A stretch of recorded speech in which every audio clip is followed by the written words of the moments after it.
have the blessing of bringing a message to you today about change. And I love our prior few speakers that we've had because they've talked about this word of fear that has come up a few different times and how to take that next step and actually get to that next step. So I want to talk to you practically about change and why we get stuck, why we are so you come to this conference, and you come to many conferences if you desire to grow yourself, and you get motivated and inspired, right? And I have such encouragement when I come in a room like this. I have so many of you that are my cheerleaders and my encouragers. And the question to ask yourself is, for those of you that were here a year ago, think about your journey this last year and ask yourself, how far have you come in this last year? Or do you feel like you're kind of close to where you were a year ago? And so that's what I'm going to talk to you about, is change and actually how to get change to stick. Because I have the pleasure of being around and surrounded by so many successful people. I also have the pleasure of being around a lot of people that are stuck.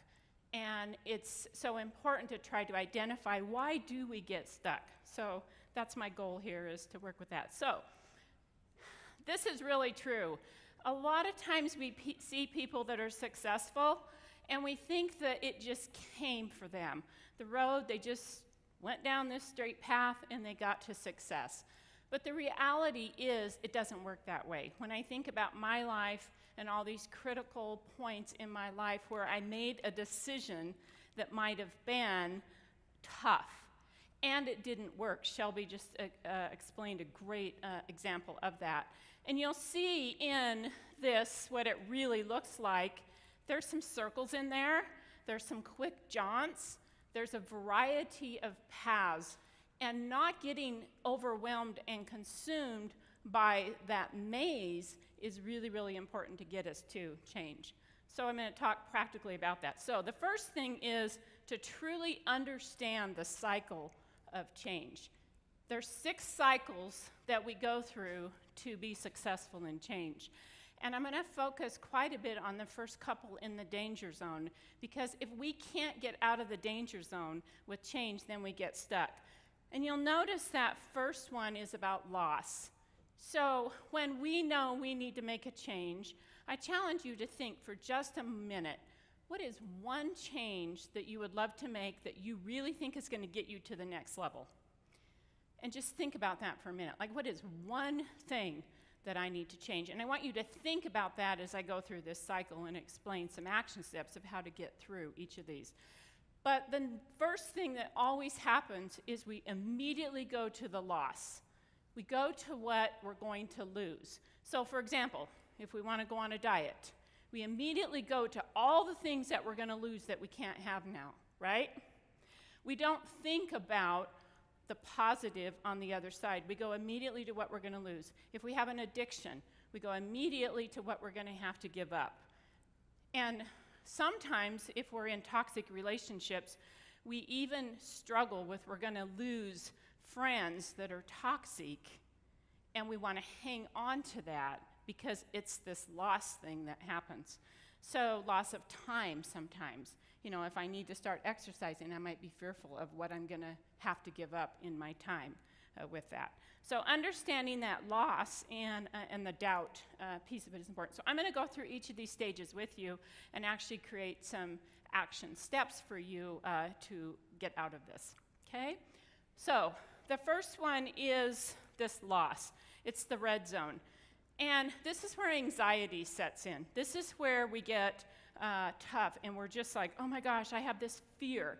And we've heard fear a few different times. So here's the action required to get out of the most basic step of change, is to actually ask yourself, what is the worst thing that can happen if I make this change? So financial, let's just take finances. Let's say you're struggling with your finances, and you want to get on a budget. Okay, that's fearful, right? What do we think of first when we want to put ourselves on a budget? We think about what we're going to lose, what we can't spend money on, right? I can't go shopping and buy my 20th pair of shoes that's on sale. That's where we go. We go to what we're going to lose. What's the worst thing that can happen if we get a budget put in place? I work with people every day that are in tough situations with their finances. What's the worst thing that can happen?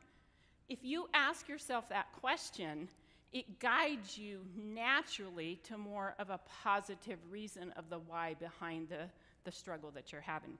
And then the other thing is, can I live with it? Can I actually live with that worst thing that's going to happen? So let's just say you want to invest a great amount of your resources that you have saved to start a new business.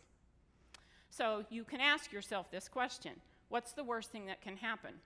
It could fail and you could lose all your money. Are you willing to live with that?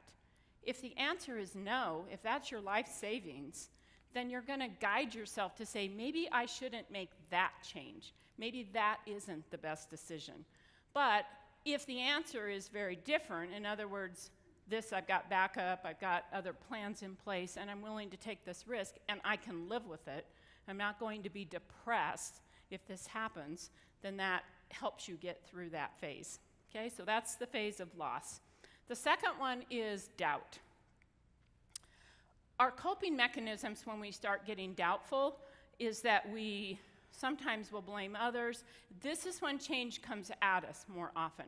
So it's important to know there's two types of change. That just comes our way. So let's just say our employer makes a significant cultural change, like Shelby, and that comes at us, all right? So those employees can choose whether to accept that change or resist it and get frustrated with it. So sometimes if you find yourself and you're in this resentful phase, ask yourself if it's because of the change and have you thought about the entire change. So the action required to get past this step is you really need to deal with reality. We create a lot of stories in our head around the fear of what might happen. And we don't go to the true reality of the intention of the change, right? We go to what's comfortable. So this is what happens. In our minds, we have this great space of comfort. It's our habits, it's our natural routines that we've put in place, and it is a space that we have there, and it's where we will always relapse to unless we make intentional things in our path to cause us to have that change be successful. So if you deal with reality rather than poor me, the self-serving comment there is, do we only talk about what we want, what we like, what we don't like in this change? And when I look at successful people, I think about so many amazing employees at WICON Credit Union that have got to great success. They are always the ones that are willing to deal with the reality of the situation and not get caught up in the fear of change. They adopt it. They're willing to think about entering that state of wonder, I wonder what this could look like if it is successful. What is the intention that we're trying to accomplish? So that's how to get through the doubt phase. Now we're in the cautious zone. So we're out of the red zone. If you can't get out of the red zone, it's almost always because you are unwilling to ask yourself, what's the worst thing that can happen, and face some reality in it. So now the action required to get through this uncomfortable piece, because remember, it's uncomfortable. To change, we have to kind of shock our system. So naturally, we're going to be uncomfortable with that. So the first thing is to focus in the moment of what's happening. So if you are making a big decision, let's just say you have a big decision, are you going to move your family across the country? Okay, focusing on what is actually going to happen in the moment with that. What's reality when you get there? What are those types of things that are going to happen? That will help you with that one. And then the other thing is be very deliberate about taking the next step. So you can be as motivated. I'm a big believer that willpower is great, but it's not enough. You actually need to put steps in place and take action. And you'll hear there's a quote, I don't know exactly, but it's something to the effect of successful people just go do. They're able to create an action step list and actually do it and step into it. And that's kind of what happened when I wrote my book was, oh, I don't know how to do this. Okay, how would I go about doing this? And it's just one step at a time. And I'm so glad that I made that decision. So that's important. If you find yourself constantly, you're still in the yellow zone here. Now here's what's important is you'll see this red danger zone right between these two yellow caution stages. You have to get through this danger zone. You have to find a way to get through the confusion and the shutting down and the unproductive piece of it. And you have to kind of disrupt the system with that. So how you do that is you get into the anticipation mode. You anticipate and think about what this could look like if it's successful. You enter the state of wonder. Now, it's also really important to know that those of you that are more strategic, so you like to kind of analyze things, you like to be more strategic about your decisions, versus those of you that are activators, you just want to go launch. Just tell me what I want to do, tell me what you want me to do, and I'll go do it. You move through this cycle of change differently. People that are very strategic will actually move slower, and they will frustrate the heck out of people that want to go launch, and they just want to get it done. So on your teams at work, it's really important to know who are the strategic thinkers and who are the people that want to go activate. And understand when you're communicating change, you need to give strategic thinkers a little more time. They have to process. If people bring a big decision to me at WICON Credit Union, I am rarely going to say, yes, go for it in that first meeting. I am a strategic thinker. So I need a little more time. I probably only need one more discussion, but I'm going to need an additional discussion if it's a big decision. But a person that loves change, and activators love change typically, they're just going to go, and they also become very shiny object syndrome chasers. They just love to go, and they don't really know why. So understanding your why and what you're trying to accomplish, that's what strategic thinkers naturally do. So it is important to recognize that everyone moves through these phases different. My husband is an activator. And it's fascinating because he's a procrastinator as well. But here's the deal. When he makes a decision, it is going to be done. If he makes a decision, if he's going to make a decision that he's going to clean the garage out today, it does not matter how many boxes are piled on top of each other so that it looks good by the end of the day. He's going to have it done. If he makes a decision that he's going to want to purchase something, he's going to get it done. So I am more a, well, let's talk about it, type of person. Let's talk about the pros and cons in that. So that's the difference of what happens here.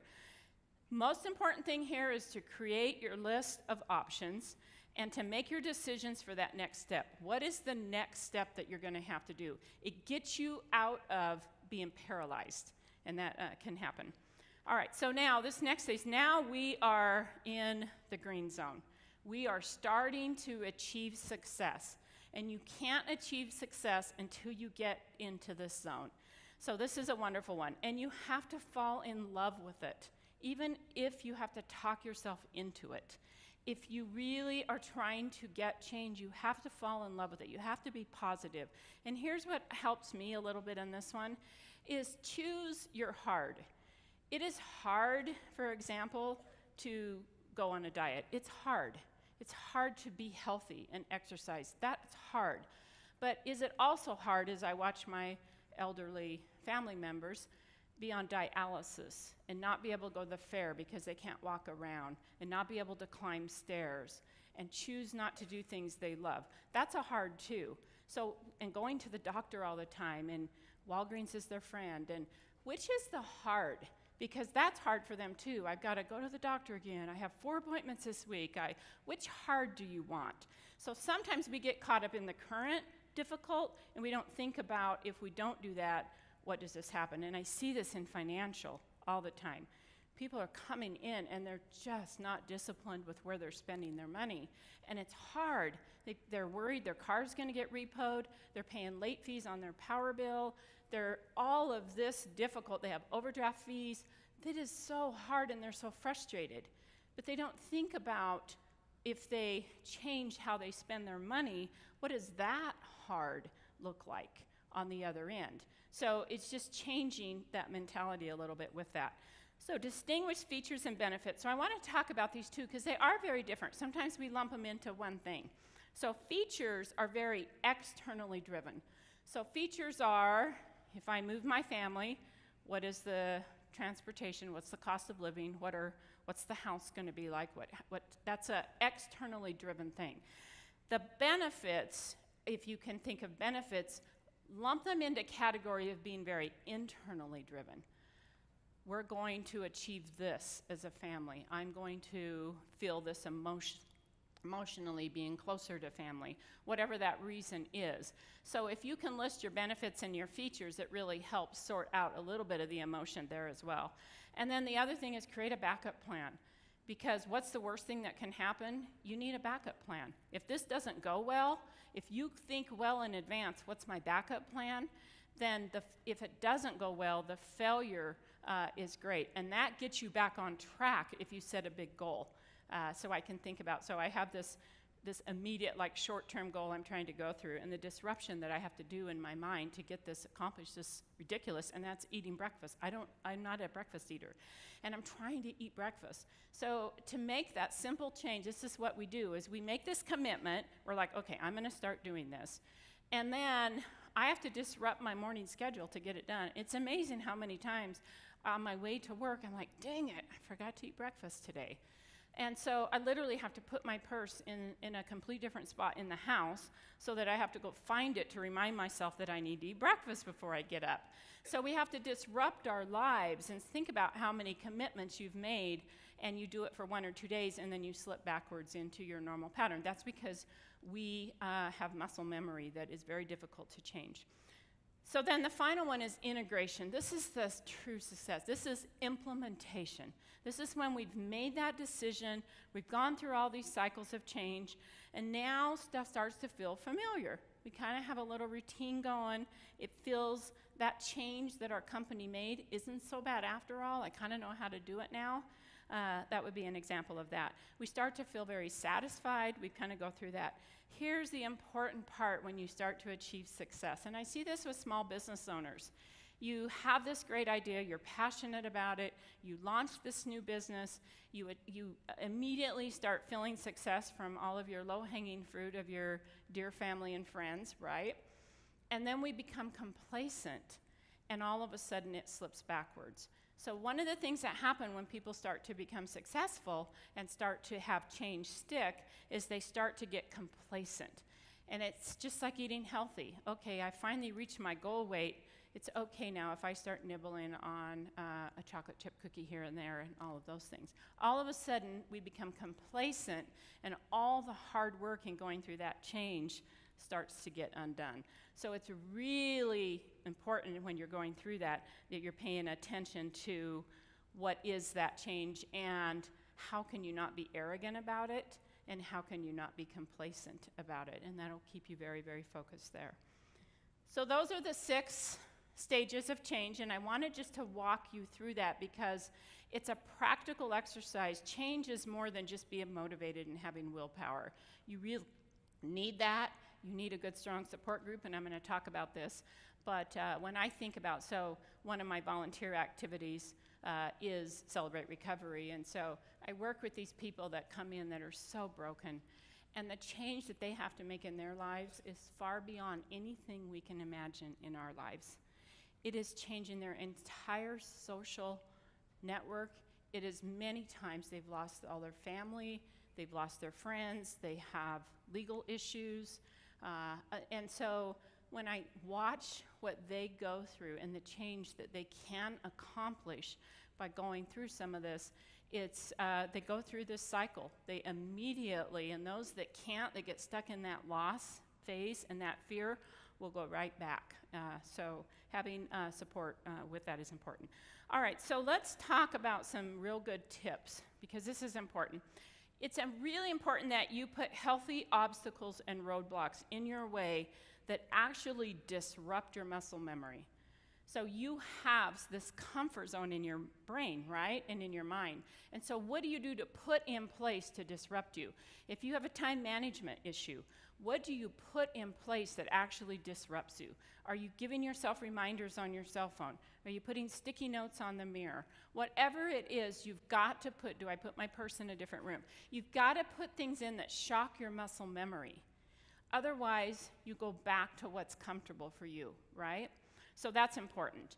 And then the other thing is create an accountability partner. And I'm going to talk about accountability partners here because I've seen it work incredibly well. For me, I've been willing to be vulnerable at times and say, I need an accountability partner here. Because the world changes around us. As a leader, certainly, of a successful company, and especially in financial world, technology's changing every day on how consumers want to do banking. So I've got to always be willing to change and listen, right?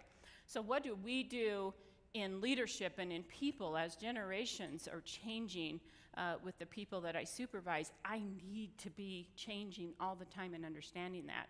So I need other people to come into my life that are accountability partners as well. So I want to talk about accountability partners because sometimes we misstep here and it actually hurts us. So let's talk about the word accountability. There's the definition of it. You'll notice that the definition includes the word integrity, and it includes someone supporting and you supporting yourself for the person you want to be, not the person that you don't want to be. So here's some tips on accountability partners. Understand that you must be your first accountability partner. You can never ask someone to be your accountability partner that's going to work harder on this change than you're willing to work on it. So you've got to be first. This is really important. Know your goals and articulate them with your accountability partner. So it's really difficult to say, will you be my accountability partner, but you don't have your goals well defined with that. So make sure you go through that step. Put a courageous person that you trust in that relationship, and one that truly will be vulnerable and that you'll be vulnerable with. This is critical.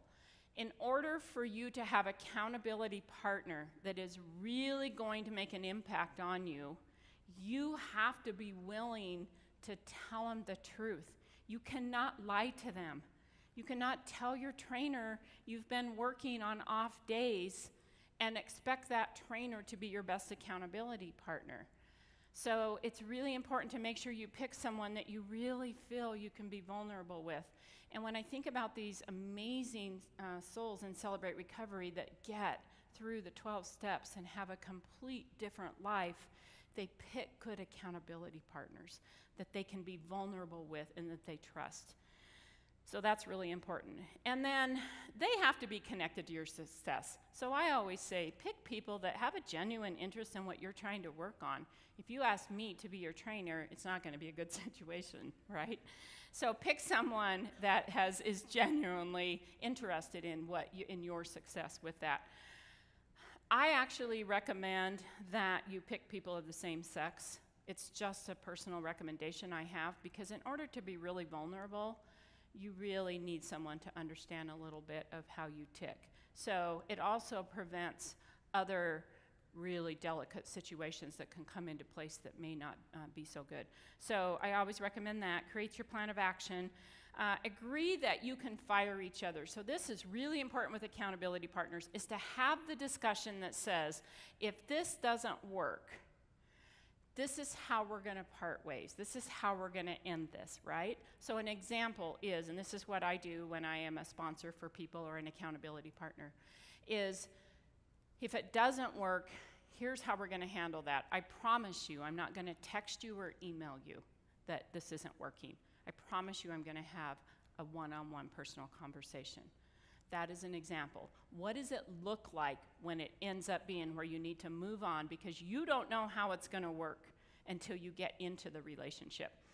And accountability partners in the business world are awesome. I have some amazing CEO friends, and we both share our vulnerabilities. We share our tough days, and we share our great days. But what's really cool is I have a couple of them that are willing to say, "Ooh, Connie, stop. You might think of that differently. Thank you for telling me that," rather than, "Oh man, that's just a tough situation. I have that same situation." So you really want accountability partners that will speak truth into the situation. So agree on what that contact is going to look like. This is really important with accountability partners. And so when people ask me, "Hey Connie, will you be my accountability partner? Will you be my sponsor?" I have that discussion. Well, how often are you thinking that we might need to talk? If they tell me that they would love for me just to call them each night and give them a little encouragement, a little 5-minute cheerleader thing, I'm probably going to say I'm not the right accountability partner for you. because I'm busy and I travel and my world is a little bit chaotic, right?